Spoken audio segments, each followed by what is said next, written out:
ரெட்பெருஞ்சோதி அனைவருக்கும் வணக்கம். வள்ளலார் மொழி மையத்தில் இன்னைக்கு தலைப்பு என்னென்னு பார்த்தீங்கன்னா வியர்வை நாற்றம். வியர்வை நாற்றம் எதனால் வருது?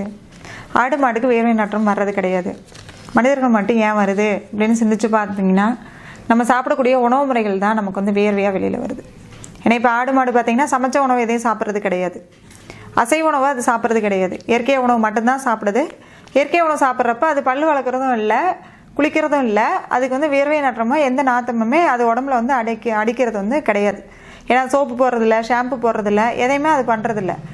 அந்த அளவுக்கு வந்து உடம்பு வந்து இயற்கையான ஒரு முறையில் கொண்டு போகணும் அப்படின்னா இயற்கை உணவு சாப்பிட்றீங்க அப்படின்னா கண்டிப்பாக வியர்வை நாற்றம் வந்து வராது. அப்படியே இயற்கை உணவு மட்டுமே நம்ம வந்து 3 வேளையும் சாப்பிட முடியும். ஏன்னா இன்றைக்கி இந்த உலகத்தில் தான் நம்மளும் வாழ்கிறோம்.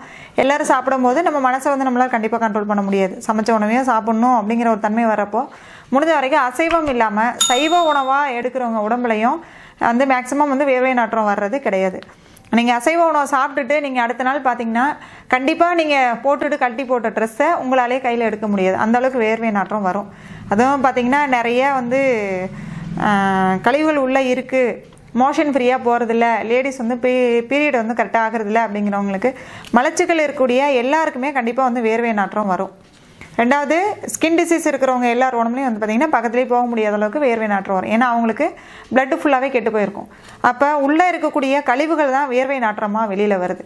நீங்கள் உடம்பை வந்து உள்ளார சுத்தம் பண்ணிங்க அப்படின்னா கண்டிப்பாக வியர்வை நாற்றம் வராது.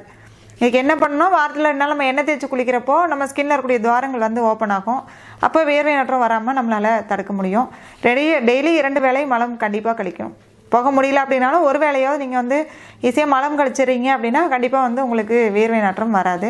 ரெண்டாவது பார்த்தீங்கன்னா குளிக்கிறதுக்காக சோப்பு, ஷாம்பு இது மாதிரியான ரசாயனங்களை வந்து பயன்படுத்தும் போது அந்த ரசாயன ஸ்மெல் இருக்கிற வரைக்கும் தான் உங்களுக்கு வியர்வை நாற்றம் எல்லாம் இருக்கும். அது போனதுக்கப்புறம் கண்டிப்பாக வியர்வை நாற்றம் வரும்.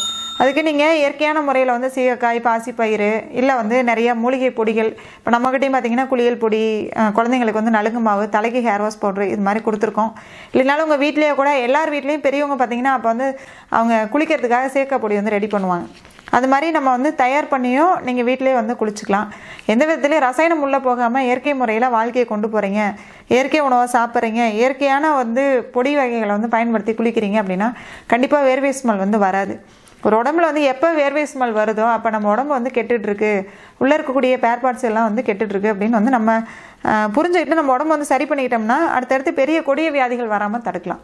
வியர்வை நாற்றம் வராமல் இருக்கும்போது நம்ம உடம்பு வந்து தூய்மையாக, ஒரு கோவில் வந்து எப்படி தூய்மையாக இருக்கோ அந்தளவுக்கு நம்ம உடம்பு வந்து தூய்மையாக உள்ளே என்ன சாப்பிட்றோம் என்ன போடுறோங்கிறத பார்த்து தூய்மையாக வச்சுருந்தோம் அப்படின்னா கண்டிப்பாக நம்ம உடம்பு வந்து ஆன்மீக ரீதியாகவும் சரி, இல்லை வந்து மருத்துவ ரீதியாகவும் சரி உடம்பு வந்து ஆரோக்கியமாக நம்மளால் வச்சுக்க முடியுங்க. வியர்வை நாற்றம் வராமல் கண்டிப்பாக நம்ம உடம்பை பார்த்துக்கலாம். இதை பற்றி ஏதாவது ஆலோசனைகள் தேவைன்னா கண்டிப்பாக கூப்பிடுங்க, நாங்கள் தகவல் சொல்ல தயாராக இருக்கோங்க.